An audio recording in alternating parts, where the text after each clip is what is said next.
Bismillahirrahmanirrahim. Assalamualaikum warahmatullahi wabarakatuh.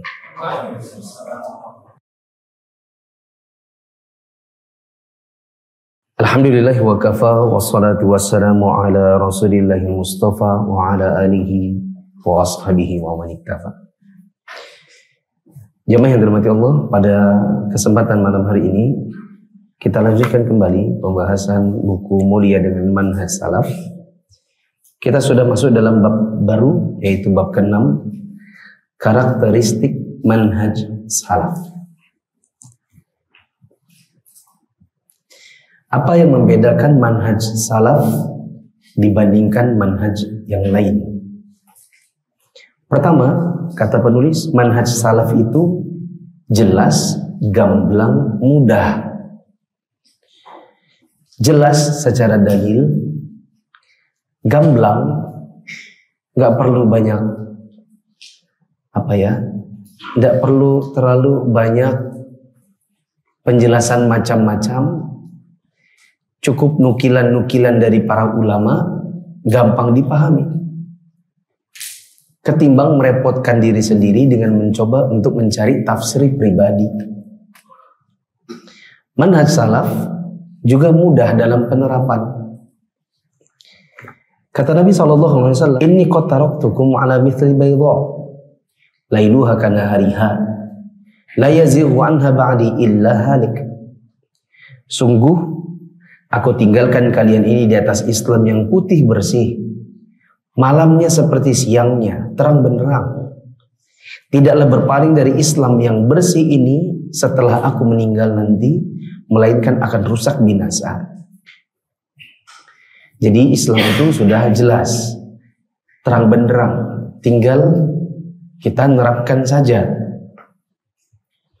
Manhaj salaf mengikuti pemahaman para sahabat dalam beragama, karena orang-orang yang paling paham tentang sunnah Nabi adalah para sahabat Nabi. Baik itu mencakup akidah, tauhid rububiyah, tauhid uluhiyah, asma dan sifat. Manhaj salaf itu tidak mentakdir sifat-sifat Allah. Ya, sebagaimana sudah berkali-kali kita pelajari di majelis ini, bahwa dalam manhaj salaf begitu ada nas Al-Quran maupun sunnah yang menyebutkan tentang sifat-sifat Allah, maka mereka juga beriman bahwa Allah sebagaimana yang dikatakan oleh Allah tentang dirinya, seperti Allah memiliki wajah, Allah memiliki tangan, Allah memiliki kaki, dan seterusnya, tidak ditolak sifat tersebut karena Allah yang bilang.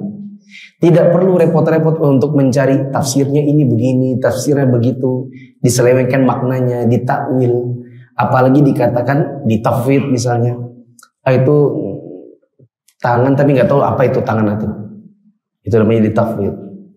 Tidak juga dita'til atau ditolak maknanya.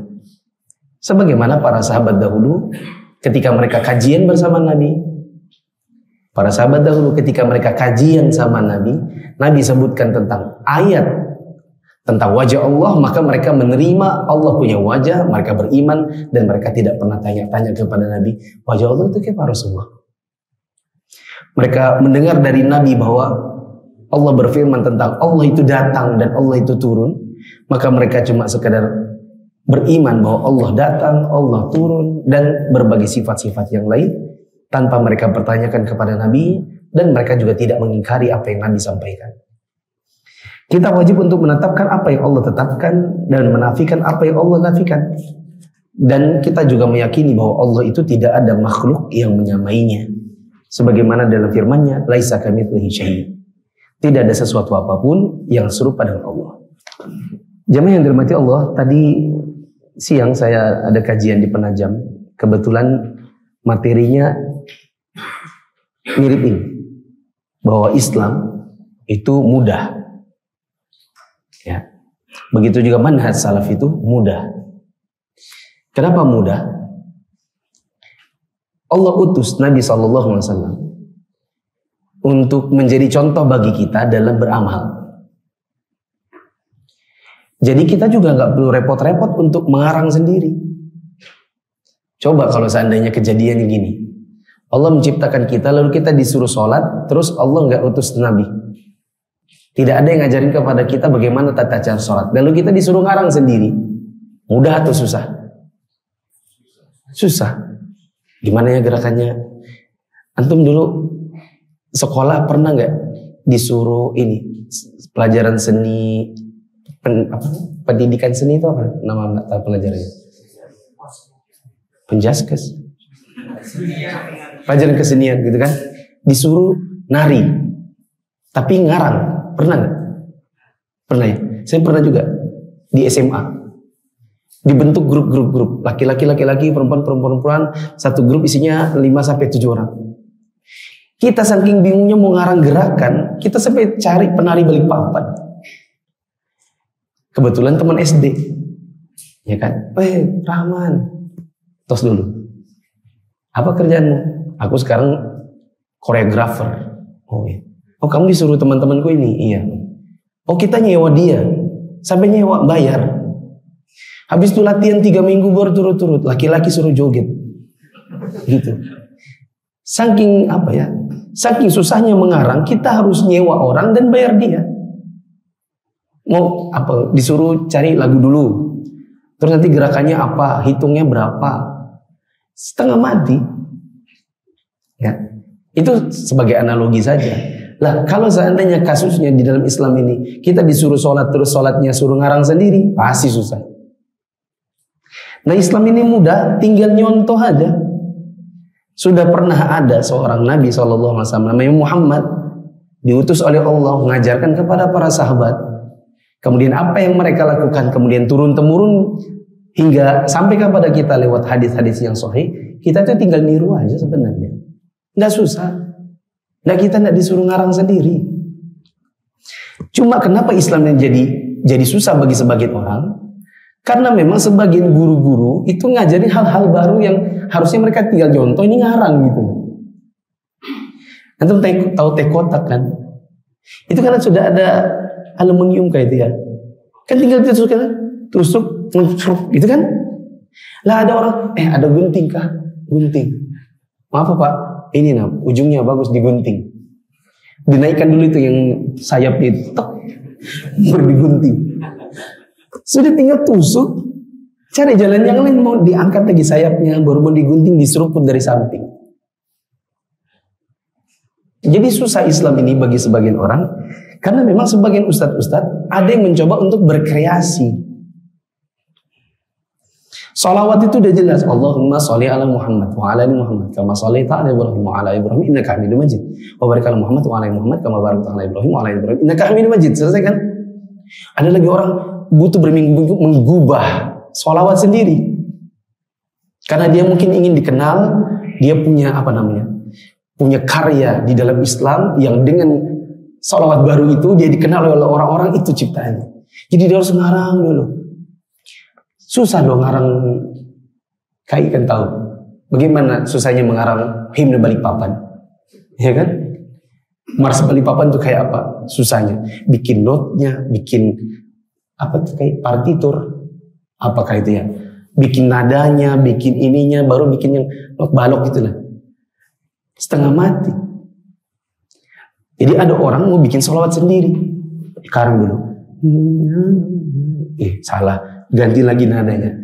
Habis, tidak ada lagi nada, pakai lagu daerah. Pernah dengar orang sholawatan pakai lagu daerah? Mungkin karena sudah kehabisan ide. Gak pernah dengar. Padahal kita itu tidak ada disuruh di dalam Al-Quran Sunnah untuk ngarang salawat sendiri. Salawat dari Nabi sudah ada kok. Kok merepotkan diri? Ya.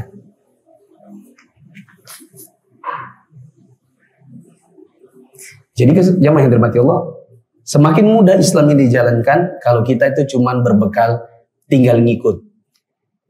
Akan semakin susah Islam itu manakala kita harus mencoba berkreasi dan berinovasi.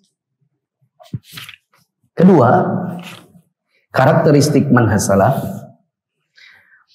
Manhaj salaf itu bersepakat di atas satu manhaj. Bersepakat di atas metodologi. Meskipun kadang-kadang ada produk hukum yang berbeda. Saya sering bilang begini, yang penting metodologinya benar. Meskipun kadang-kadang hasilnya beda.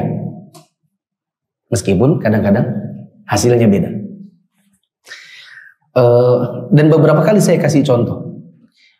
Kalau di setiap kampus yang bagus, kampus-kampus yang bagus, yang nanti di semester 7 kadang-kadang mahasiswanya dikasih tugas akhir. Apapun judul yang akan diambil, kampus itu sudah memberikan SOP atau flow chart. Start sampai end-nya, apa yang harus dilakukan di dalam sebuah penelitian.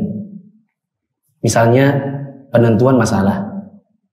Kemudian menuliskan landasan pokok masalah.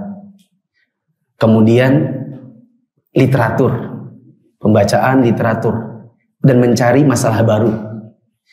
Kemudian mulai pengumpulan data. Setelah data dikumpulkan, diverifikasi dulu, lalu divalidasi. Kalau nggak valid atau tidak verified, harus naik lagi ke atas pengumpulan data baru. Kalau sudah terverifikasi, sudah valid datanya, diolah datanya. Setelah diolah, kemudian dicari hasilnya. Lalu diambil kesimpulan, lalu dituliskan kritik dan saran. Terakhir nanti daftar pustaka. Itu kalau mau bikin penelitian. Apapun judulnya, yang penting flowchartnya benar. Nggak ada orang tiba-tiba mengumpulkan data tapi nggak cari metodologi. Nggak boleh ada orang tiba-tiba nulis kesimpulan langsung di bab 6 misalnya. Tugas akhir langsung bab 6 kesimpulan. Datanya nggak ada, nggak diolah dulu. Nggak boleh. Ada SOP yang harus dilakukan.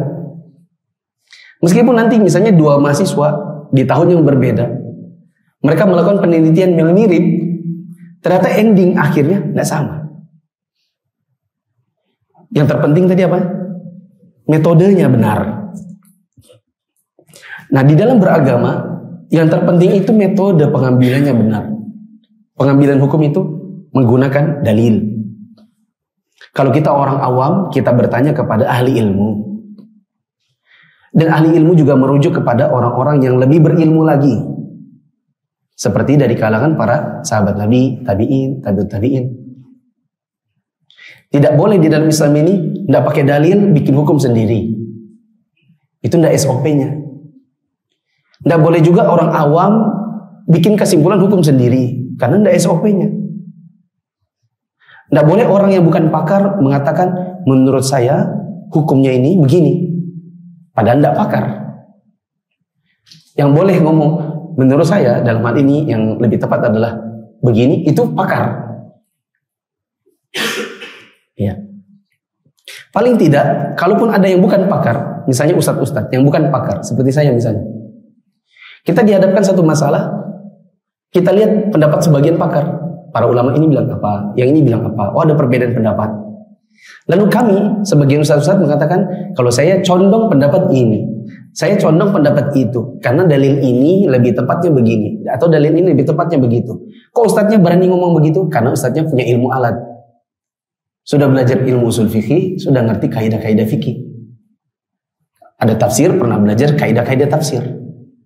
Bukan tiba-tiba jadi ustadz, tiba-tiba langsung, menurut saya lebih kuat ini. Padahal tidak ngerti ilmu alatnya, tidak pernah belajar bahasa Arabnya, apalagi menamatkan kitab usul fikihnya. Ya. Jadi paling tidak seorang ustadz, misalnya dia punya ilmu alat, lalu kemudian dihadapkan satu masalah, ada beberapa pendapat ulama, lalu dia condong yang mana?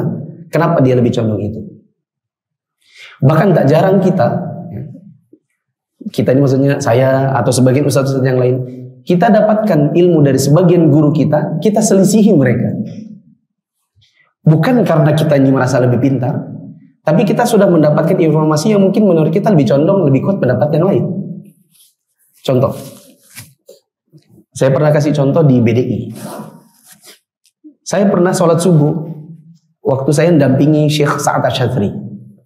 Beliau anggota Hay'ah Kibarul Ulama. Beliau salah satu dewan penasihat kerajaan Arab Saudi. Beliau rutin mengajar di Masjidil Haram setiap bulan Ramadan. Kalau mau cari beliau itu paling enak, gampang, di Kubah 3 di atas Masjidil Haram setiap subuh. Saya dampingi beliau ke Jakarta. Kita nginep di hotel namanya Grand Alia di Cikini, kapan ya? Pokoknya di Jakarta. Kemudian mungkin karena saya tidur terlalu larut, jadi saya terlambat. Orang sudah rakaat 2, saya baru datang. Saya di belakang, ini nggak ada teman. Saya lihat di tempat wudhu nggak ada orang. Akhirnya orang paling kanan saya geser. Saya ngomong, geser sedikit, geser. Saya berharap paling kiri nanti menyisakan satu tempat buat saya. Ternyata setelah geser, yang di sana hanya tinggal setengah badan, dan tidak mungkin kan saya ada begini, ya kan? Atau setengah kaki, satu kaki masuk satu enggak, kan tidak mungkin.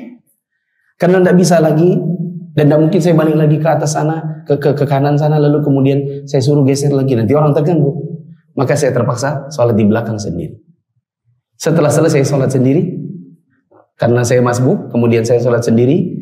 Setelah salam, Syekh panggil, Mufli, kamu tadi sholat sendiri? Iya Syekh, sampai selesai? Iya. Kalau gitu ulang sholatmu, tidak sah.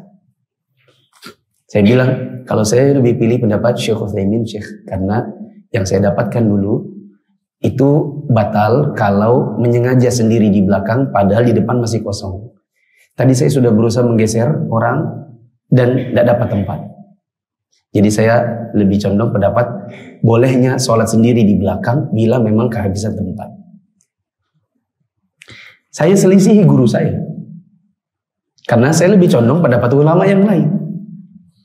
Dan guru-guru kita juga tidak tersinggung. Ya. Kenapa? Karena kita datangkan alasan yang ilmiah.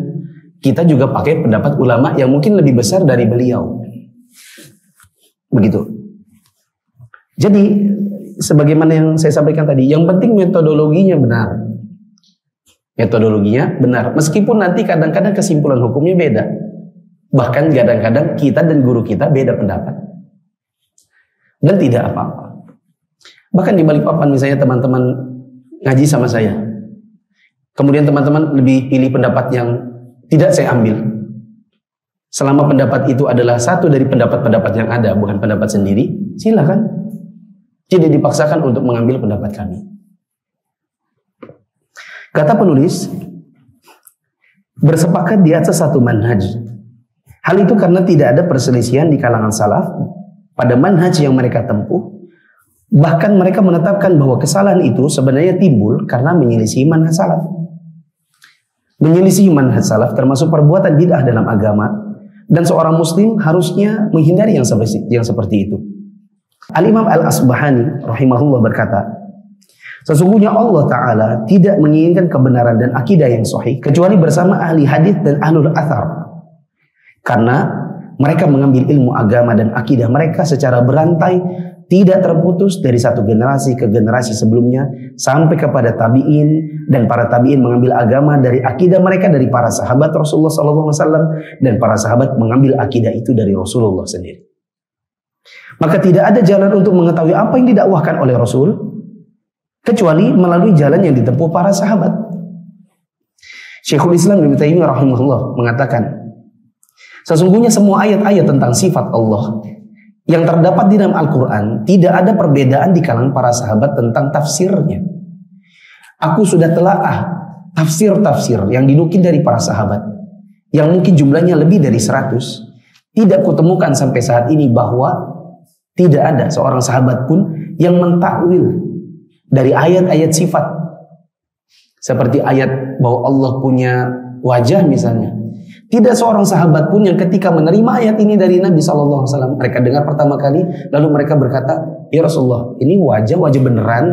Apa wajah itu maksudnya turunnya rahmat kah? Atau kekuasaan Allah kah? Atau apakah? Tidak seorang sahabat pun yang mendengar Rasulullah bicara seperti itu, melainkan mereka hanya diam, lalu kemudian beriman.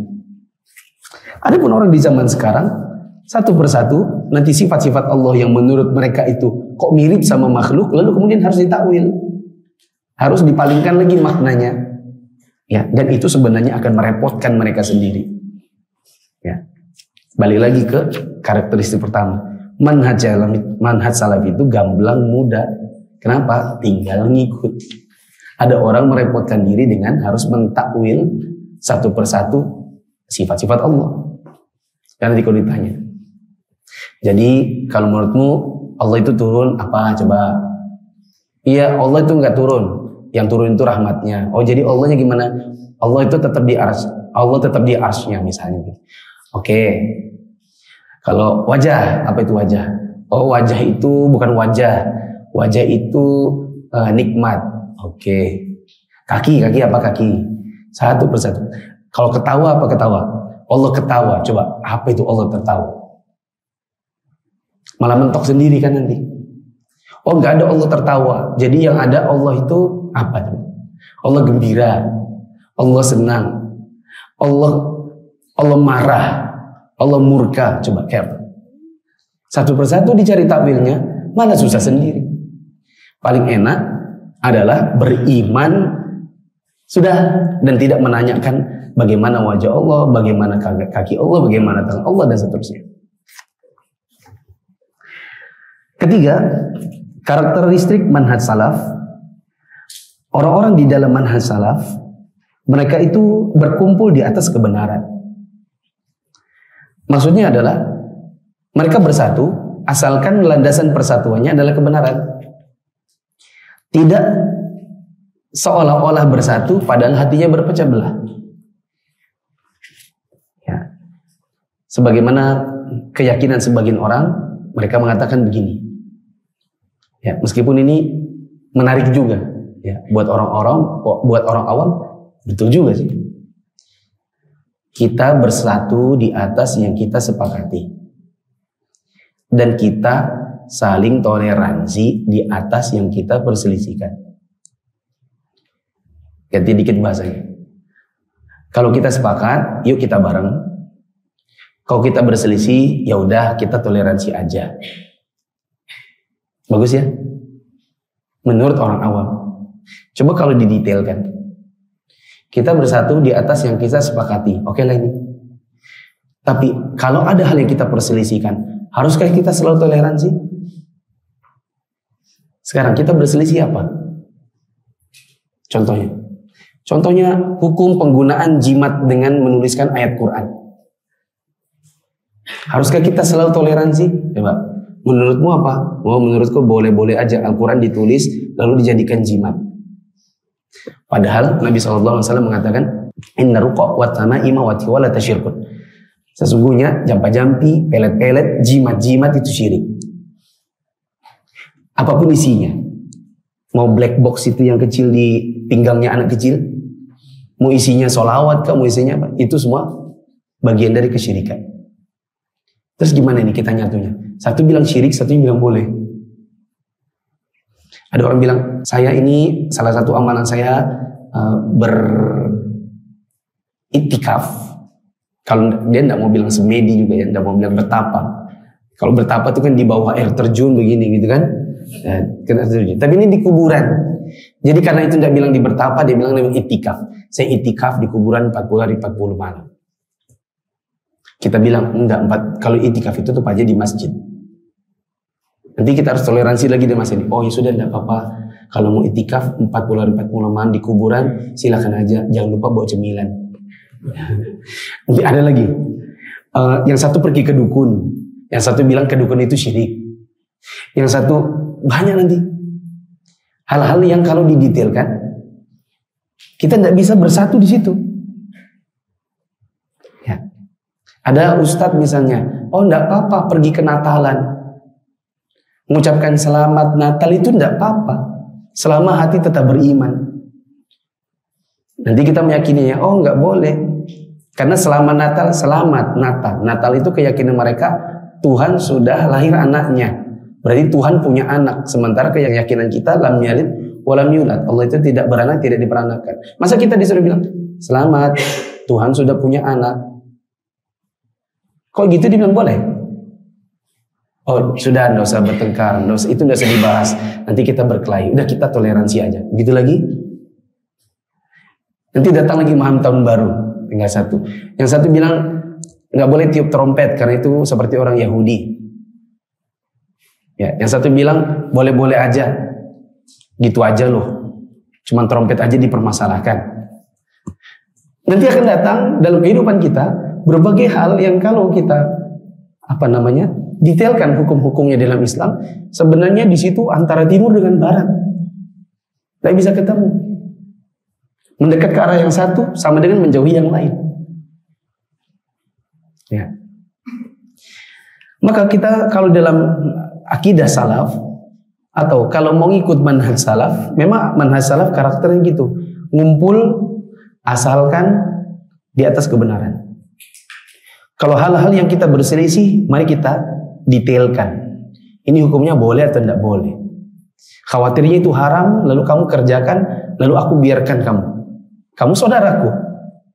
Kalau saudara itu bukan temannya menuju kesesatan lalu dibiarkan. Ya. Kita lihat di depan sana itu ada buaya.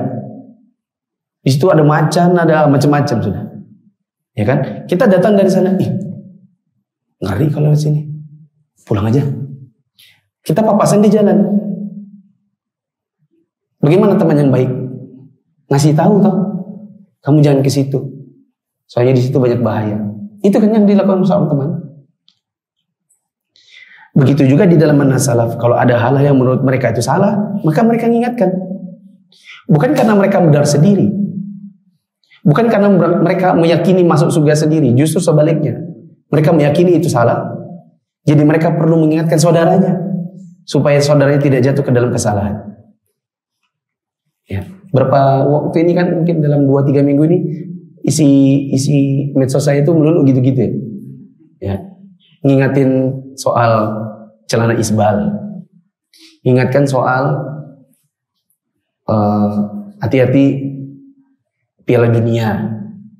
Ya, Piala Dunia nanti teman-teman kalau nonton Piala Dunia sampai tengah malam, subuhnya nggak subuhan. Bahkan kadang-kadang lebih merelakan aku sholatnya di kos aja. Aku sholat di rumah aja daripada ketinggalan. Apalagi di masjid itu lama iqomatnya. Ya. Orang di situ komennya apa? Allah kayak gitu aja dipermasalahkan. Allah kayak gitu dipermasalahkan. Ini Ustadz Wahabi nih. Ya.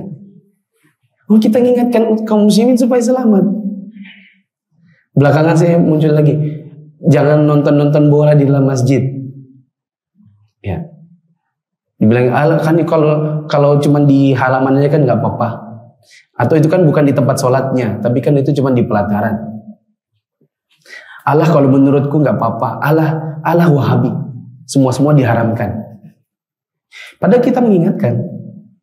Kenapa saya bilang jangan nonton bola di masjid? Vibe-nya nonton bola itu kalau kalah menjengkelkan. Padahal bukan negara kita, tidak. Antum sukanya siapa? Brazil. Dia menang, antum tidak dapat apa-apa. Ya kan? Dia kalah, antum juga tidak kehilangan apa-apa. Tapi kalau sudah namanya bola, kita tahu orang yang gemar bola, kalau kalah itu jengkel. Itu jengkel. Akhirnya yang keluar apa? Was, cuan, buaju, gitu kan? Terus itu terucap di masjid. Ya, itu terjadi di, terus saya sebut masjidnya. Karena capek juga ngeditnya. Kajian ini paling banyak editannya. Ya, nanti sebut lama diedit, ditit gitu terus. Ya. Di masjid sana lah. Ya. Bukan di Balikpapan. Sayangnya yang mengadakan itu aktivis dakwah. Alasannya ngajak kaum muslimin ke masjid. Ngajak kaum muslimin ke masjid bukan dengan nonton bola. Banyak hal yang lain. Cara-caranya bukan seperti itu. Ingat kaidahnya gini loh. Mas Mbak ya. Al-ghayatu la tubarrirul wasilah. Al-ghayah tujuan la tubarrirul wasilah. Tidak bisa melegitimasi semua jalan. Artinya jangan kau pikir tujuannya bagus lalu semua jalannya jadi bagus juga. Bisa dipahami? Jangan kita pikir tujuannya baik kok ngajakin orang sholat. Terus gimana? Di dalam masjid bikin konser. Gitu kah? Panggil penyanyi. Begitu? Demi supaya orang ke masjid. Panggil sekalian pedangdut. Suruh joget di dalam masjid. Insya Allah banyak yang datang. Betul. Insya Allah banyak yang datang. Kalau mau melegitimasi semua jalan demi sebuah tujuan yang mereka anggap baik. Nah, coba difikirkan lagi efek-efek atau dampak-dampak dari apa yang kita lakukan. Karena kita berpikir itu bagus, belakangan jadi buruk. Ya.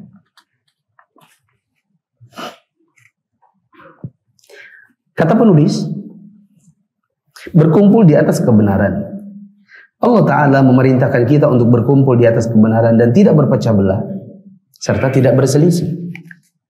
Berpecah belah dan berselisih merupakan sebab kelaliman yang dapat menyebabkan umat caci maki satu sama lain, bahkan menghalalkan darah satu sama lain. Berkumpul di atas kebenaran adalah salah satu ciri yang jelas bagi ahlu sunnah wal jamaah. Prinsip agung ini ditunjukkan oleh Al-Quran dan sunnah serta pengamalan para salafus saleh. Allah berfirman, wa'tasimu bihablillahi jami'an wa la tafarraqu. Dan berpegang teguhlah kamu semua pada tali atau agama Allah, dan janganlah kalian bercerai-berai. Coba lihat, kita disuruh untuk bersatu, tidak bercerai-berai, tapi di depannya Allah kasih syarat. Apa syaratnya? Pegang teguh tali Allah. Apa tali Allah? Al-Quran dan sunnah. Artinya kita tidak bisa bersatu, kita tidak bisa untuk bergabung. Kita akan terus bercerai-berai kalau di antara kita ada yang melanggar Al-Quran dan sunnah. Kalau ada yang bertanya, emang kami melanggar yang mana sih? Bisa kita jawab, di dalam as-sunnah itu Pak, kita disuruh untuk mengikuti Nabi dan mengikuti sunnahnya. Sedangkan yang Bapak kerjakan itu ngarang, berinovasi sendiri atau memodifikasi ibadah yang ada. Gak ada dalil atas amalan yang Bapak kerjakan. Emang yang mana? Contohnya yang mana? Ya contohnya misalnya Bapak kita dengar entah sebelum sholat, entah sesudah sholat, kadang bersolat pakai lagu daerah. Ya kan?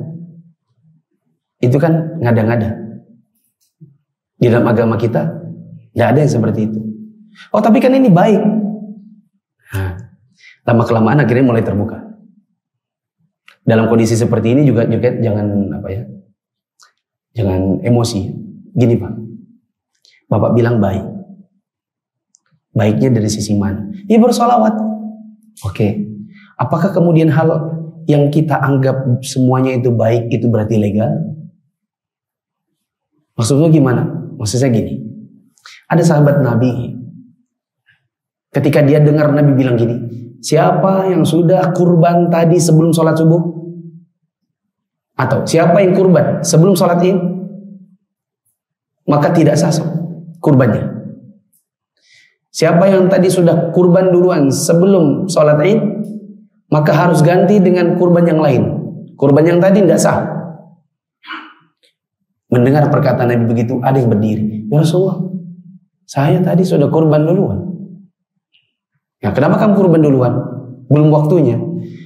Soalnya saya berpikir kalau kurban saya disembelih duluan, terus sama keluarga saya dimasak, kita pergi sholat Id, nanti pulang ada makanan yang tinggal dihidangkan. Baik atau tidak? Niatnya ini baik. Nah, apakah kemudian Nabi bilang, oh bagus, kasih tepuk tangan,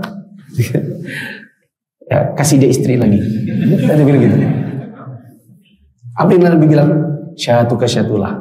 Oh ya, memang bagus tujuannya, tapi sembelihanmu tadi berarti teranggap sebagai sembelihan biasa, cuma buat makan-makan. Tapi tidak dianggap sebagai kurban. Tetap tidak diterima oleh Nabi. Meskipun niatnya baik, kalau tidak sesuai tuntunan tidak diterima. Buktinya seperti tadi. Ya.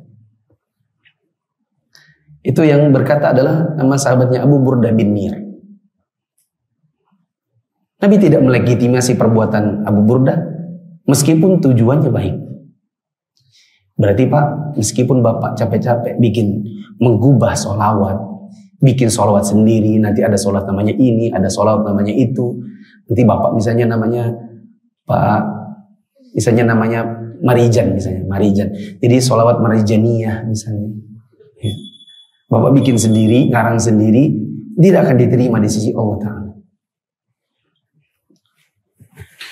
Nah, kalau kita mau bersatu, maka harus bersatu di atas dalil. Ya. Kemudian saya lompati 2 ayat yang setelahnya. Rasulullah SAW bersabda, al-mu'minu lil mu'mini kal bunyan yashuddu ba'dahu ba'dha. Seorang mukmin dengan mukmin yang lain itu seperti satu bangunan tersusun rapi, sebagiannya menguatkan sebagian yang lain. Sambil beliau memperagakan merekatkan jari jemari. Bagaimana caranya kita bersatu? Caranya adalah kita bersatu di atas agama yang benar, yaitu agama Islam sesuai dengan apa yang dicontohkan oleh Rasul. Bukan Islam yang kemudian kita mengada-ngada dan berinovasi atau berkreasi sendiri. Sholat kita bikin sendiri. Ya, tata cara, misalnya tata cara manasik kita bikin sendiri. Manasik disuruh kita zikir, kita malah nyanyi-nyanyi, menyanyikan lagu himne atau mars organisasi. Rasulullah SAW bersabda, al-jama'atu rahmatun wal furqatu azab. Berjamaah, bersatu itu rahmat, berpecah belah itu azab. Lalu bagaimana? Dan kenapa bisa terjadi perpecahan di dalam tubuh umat Islam? Jawabannya karena di antara umat Islam ada yang cara beragamanya cara inovasi, bukan cara ittiba atau tinggal mencontoh Nabi. Mungkin sebagian teman-teman pernah dengar analogi saya. Saya recall lagi. Saya pernah bikin analogi PNS. Kalau hari Jumat itu senam, ya Pak, senam. Itu kan ada instrukturnya, ya kan Pak? Instrukturnya datang terus dibayar. Ini Bu, ibu-ibu kan biasanya. Ya. Saya dulu enggak ya. Saya kalau hari Jumat itu datang pakai baju koko.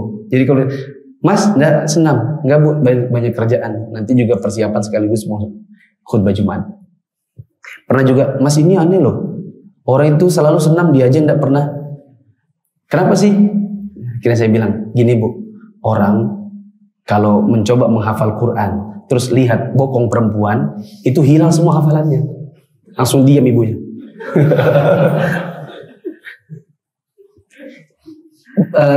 Analoginya adalah, itu ibu-ibu instruktur senam, dia dihadirkan untuk diikuti, ya kan? Atau enggak? Iya. Dia dihadirkan untuk memudahkan para PNS dan Pak Polisi untuk ngikutin. Dia gerak 4 langkah ke kanan, 4 langkah ke kiri, atau maju ke depan, merunduk, melompat. Gerakan tangannya kayak apa? Iya kan? Kalau seandainya itu instrukturnya lihat ke PNS-nya, ke Pak Polisinya. Dia gerak ke kanan, Pak Polisi gerak ke kiri. Dia mundur ke belakang, Pak Polisi maju ke depan. Dia jalan di tempat, Pak Polisinya salto-salto.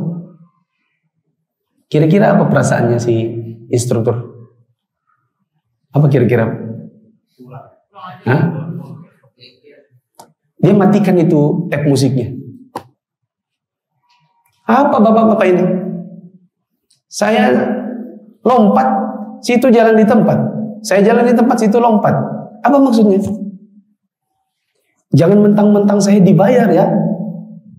Jangan mentang-mentang tiap Jumat kasih amplop 300. Kayak Ustaz. Jangan mentang-mentang dikasih amplop. Terus bapak-bapak ini sembarang-sembarang bikin. Saya ini instruktur senam. Kalau tidak mau ikuti saya cari yang lain. Ya, terdiam semua polisinya. Kenapa? Karena ada orang tugasnya adalah untuk diikuti, ada orang malah tidak diikuti, pasti menjengkelkan. Ya. Maka begitu juga di dalam agama Islam ini, harusnya itu sholat itu tinggal ngikutin aja. Ya, ada orang bikin sholat model baru. Contoh, salam. Salam itu kan gitu. Assalamualaikum warahmatullahi wabarakatuh. Ini gini. Assalamualaikum warahmatullahi wabarakatuh. Assalamualaikum warahmatullahi wabarakatuh. Atau ini turun dulu. Assalamualaikum warahmatullahi wabarakatuh. Assalamualaikum warahmatullahi wabarakatuh. Gitu kan? Dalam buku-buku fikih Islam itu tidak ada Assalamualaikum warahmatullahi wabarakatuh. Assalamualaikum warahmatullahi wabarakatuh. Buka tangan itu tidak ada. Bahkan diingkari oleh Nabi SAW. Nabi berkata, kenapa tangan-tangan kalian kayak ekor kuda? Karena dulu para sahabat kalau salam itu sambil gini. Assalamualaikum warahmatullahi wabarakatuh. Assalamualaikum warahmatullahi wabarakatuh. Orang di zaman sekarang malah ngikutin yang sudah dimarahin Nabi. Nabi bilang, kenapa tangan kalian seperti ekor-ekor kuda? Maksudnya, letakkan saja, nggak usah diangkat-angkat. Nanti dia bolak-balik. Begitu. SOP-nya Nabi saat sholat, misalnya, wairil maghdubi alaihim waladdallin, amin. Diam sejenak, sakta namanya. Terus melanjutkan ayat atau melanjutkan dengan surat. Itu nggak ada. Wairil maghdubi alaihim waladdallin, amin. Waghfirli wa li walidayya warhamhuma kama rabbayani shaghira. Itu nggak ada. Orang zaman sekarang bikin sendiri. Kalau kita datang, apa dalilnya? Dan saya pernah lakukan itu kepada seorang, saya pikir mungkin dia karena mungkin usianya nggak terlalu jauh sama saya, orang Suriah. Waktu saya tinggal di Saudi, ya, karena berhari-hari saya sholat di sebelahnya, lalu saya penasaran, karena saya terganggu juga setiap kali dia mengucapkan Rabbighfirli wa li walidayya. Maka suatu hari setelah selesai sholat, saya tanya, Assalamualaikum. Waalaikumsalam. Kifahana? Alhamdulillah. Sami'tu annaka qara'ta fi kulli waqti ba'dal amin. Qulta Rabbighfirli wa li walidayya. Sah? Sah. Mad dalil mimma qara'at. Saya tiap hari dengar kamu kalau habis amin itu baca Rabbighfirli wa li walidayya. Apa dalil dari apa yang kamu baca itu? Dalil doa. Doa. Oh. Kenapa enggak Allahumma barik lana fima razaqtana wa qina adzabannar. Ada apa? Banyak doa. Dan kalau kamu bilang itu karena doa, kenapa enggak semua tempat kamu doa? Allahu Akbar.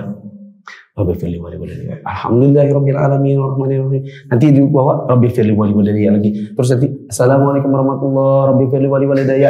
Astagfirullah. Kenapa enggak begitu? Itu lagi balik nomor satu tadi. Islam itu mudah, tapi jadi susah gara-gara orang berinovasi. Ikut Mia belajar Islam jadi lebih mudah dan makin yakin. Kita belajar dari yang paling dasar, yang paling utama, dan yang paling kita butuhkan. Mufid Islamic Academy atau MIA adalah sebuah program pembelajaran Islam melalui pembahasan kitab-kitab para ulama yang dibahas secara terstruktur dan berjenjang. Untuk informasi lebih lanjut tentang pendaftaran, teman-teman bisa mengakses di media sosial Mufid TV Official, baik yang ada di Telegram, YouTube, Instagram, maupun di Facebook. Assalamualaikum warahmatullahi wabarakatuh.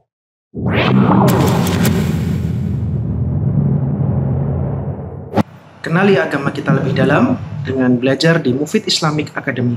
Anda ingin belajar agama runut dari dasar, akan tetapi terkendala dengan pekerjaan usia? Jangan khawatir, bergabunglah bersama Mia. Dengan belajar di Mia, Anda akan mendapatkan metode yang mudah untuk difahami, dan Anda bisa belajar kapan dan dimanapun Anda berada, akan tetapi tetap ilmiah. Barakallahu fikum. Tadi tersisa ada beberapa hadis lagi dari Nabi SAW, tapi saya pikir ini mungkin sudah cukup dengan apa yang sudah kita baca. Berarti kita tuntas hanya sampai pada poin ketiga, bahwa mana salaf itu jelas, gamblang, mudah, bersepakat di atas satu manhaj dan berkumpul di atas kebenaran. Ya. Catatan teman-teman yang dirahmati Allah, meskipun prinsip kita adalah berkumpul di atas kebenaran dan tidak mentoleransi hal-hal yang memang tidak bisa ditoleransi, seperti syirik, kebid'ahan, khurafat, tahayul, dan lain-lain. Tapi dalam meluruskan penyimpangan-penyimpangan di kalangan masyarakat, tentu metodenya juga tidak bisa metode pukul rata. Semuanya disikapi dengan keras.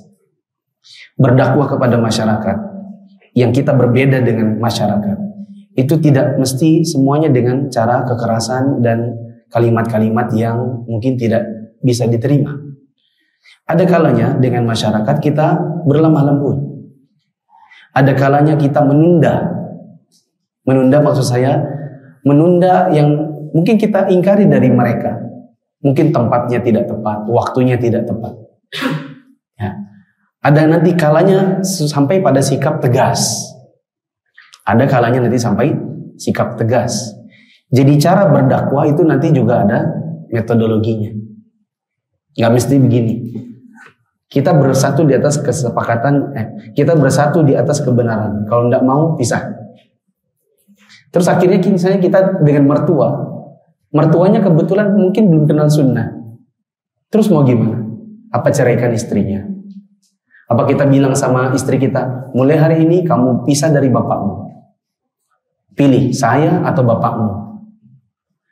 Kita tidak bisa melakukan metode-metode seperti itu. Ya. Dakwah itu juga banyak tahapnya. Kalau ada yang berkata, saya sudah capek Ustaz. Saya sudah kasih tahu istri saya. Mertua saya juga pernah sampai bertengkar. Jadi sekarang sudah cukup kesabaran saya. Sabar itu ada batasnya. Kita jawab, tidak ada. Sabar itu tidak ada batasnya. Sabar itu sampai mati. Ya. Apa contoh penerapan? Tadi saya ngisi pengajian di Penajam. Ada hadirin datang tidak pakai jilbab, hanya pakai bolang. Apakah itu baik atau syar'i menurut saya? Tidak. Tapi akan kemudian bilang, maaf bu, kau tidak berjilbab? Maaf, bisa tunggu di luar? Begitu. Gak boleh kita seperti itu. Atau kadang datang, misalnya datang hanya pakai baju kaos, dalam keadaan merokok misalnya. Ya, mau masuk kajian merokok dulu di luar. Karena memang rata-rata orang-orang awam. Ya, ada hal-hal yang harus kita tunda dulu. Karena kita baru mengisi pengajian. Ini kebetulan juga jamaah-jamaah haji reguler. Nah mungkin kan tiba-tiba baru dikenal, baru ngisi sekali, tiba-tiba langsung seperti bapak ini ya, tadi merokok itu haram pak. Ibu ini juga tadi, mana ibu tadi itu yang pakai bolang itu? Itu haram, diancam neraka. Ya.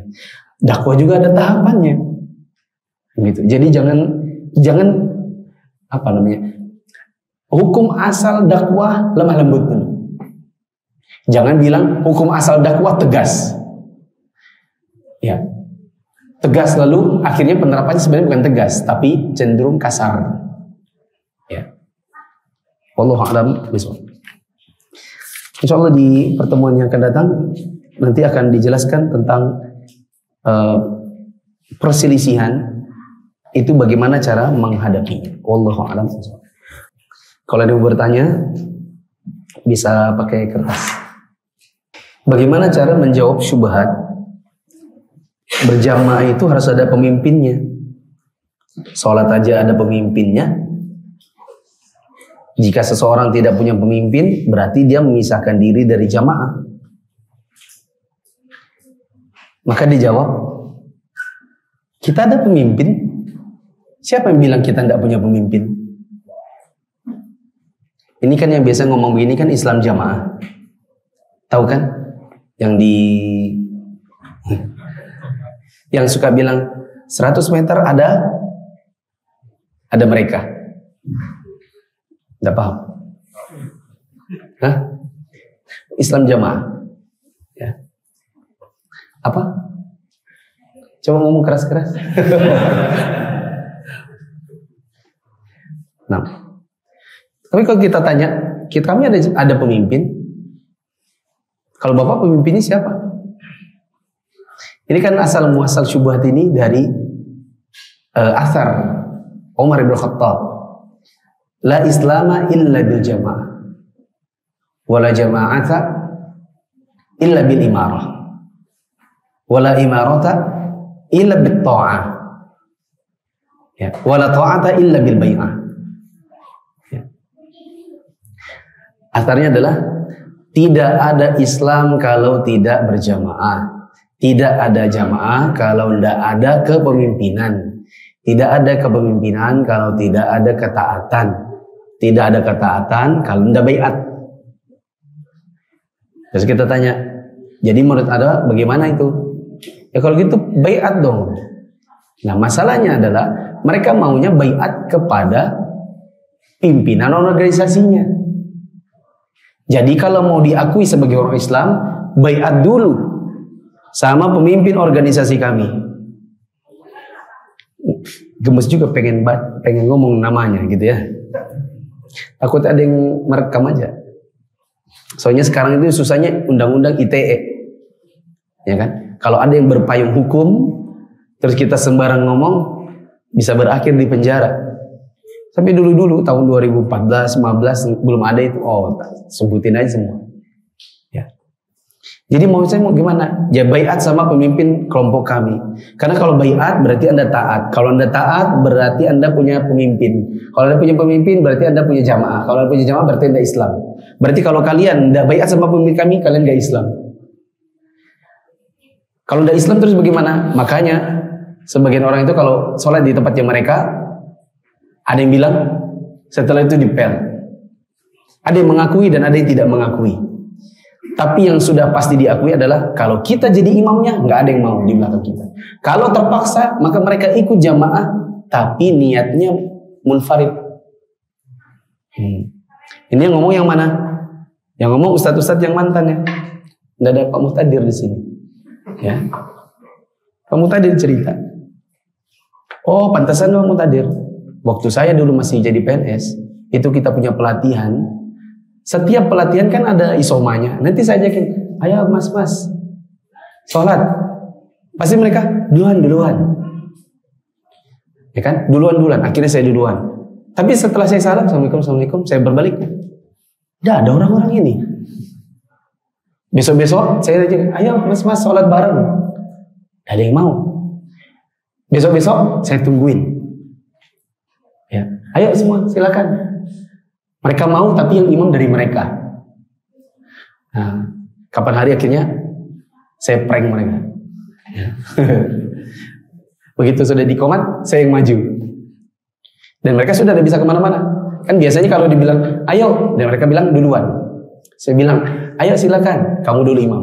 Ayo ini, kamu imam. Besok-besoknya ayo, pergi dikomat, saya yang maju. Saya yang punya kantor. Kan saya yang punya kantor di Sprindakom. Yang lain kan masyarakat diundang ikut pelatihan. Begitu saya imam, istawu sufukum, tidak bisa mana-mana kalian, kan? Tapi kok mereka seperti saya ya? Saya salam, mereka salam, begitu. Akhirnya saya baru dapat kuncinya dari Pak Muhtadir. Mereka ikut di belakang ustadz, tapi niatnya bukan jamaah, tapi munfarid, sholat sendiri-sendiri. Atau di antara mereka, ini ustadz nih katanya. Itu di antara mereka ada satu maju sedikit kakinya, dia jadi imam. Yang lain jadi makmumnya dia, jadi ustadz itu sebenarnya dianggap sholat sendiri. Saya pikir saya yang prank mereka, ternyata saya yang di prank. Gitu. Kenapa bisa terjadi? Karena mereka menganggap sholat sama kita yang gak baiat sama pemimpinnya itu dianggap tidak sah. Kenapa tidak sah? Bukan Islam. Nah, itu orang-orang Islam jamaah. Nanti itu ada babnya kok. Di halaman berapa ya? Pokoknya di bagian akhir nanti ada tulisannya Islam jamaah garis miring. Nah, organisasi tersebut. Cuma kalau di sini itu pembahasan tadi asar tadi ya. Kalau dikatakan berjamaah itu harus ada pemimpinnya. Maka kita aja, pemimpinmu mana? Pemimpin kami ada di kota Anu. Kami baiatnya sama dia. Siapa dia? Pimpinan ormas emang bisa jadi pimpinan kaum muslimin? Coba bayangkan kalau setiap ormas menganggap pemimpin sahnya adalah pemimpin ormasnya. Berarti berpecah belah Islam ini. Karena setiap satu orang dengan orang yang lain tidak menganggap sah sholat kalau bukan dari kelompoknya. Anggap aja. Seandainya berpendapat bahwa kalau bukan kalau pusat itu namanya ketua umum apa kayak?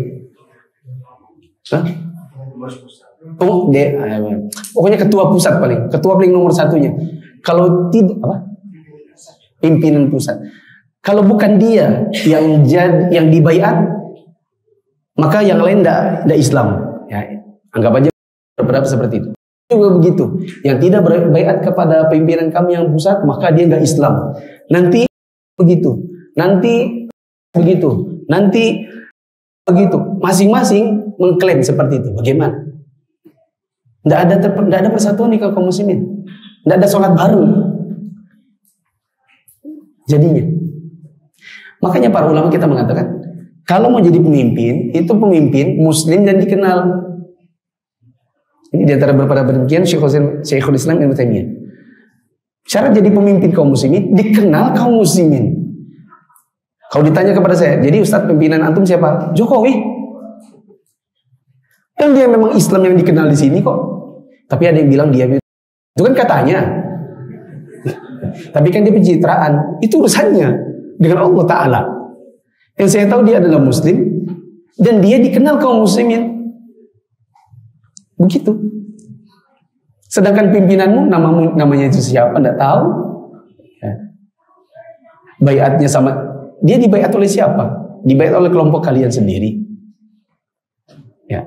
Kita berjamaah, kita punya pemimpin, punya. Siapa namanya? Kalau di Indonesia namanya Jokowi. Selesai. Kok kenapa dia? Karena dia muslim. Tahu dari mana? Sholat. Dan dia dikenal. Kalau pimpinanmu tidak dikenal, masih ada pemimpin tidak dikenal kaum muslimin? Pas Januari kemarin, nggak apa-apa, lama sedikit ya, dikit lagi. Pas Januari kemarin, kita di kapal kan kayak kapal Lambelu. Ya, habis selesai saya ceramah di kapal, balik ke kamar, ada orang datang. Ya.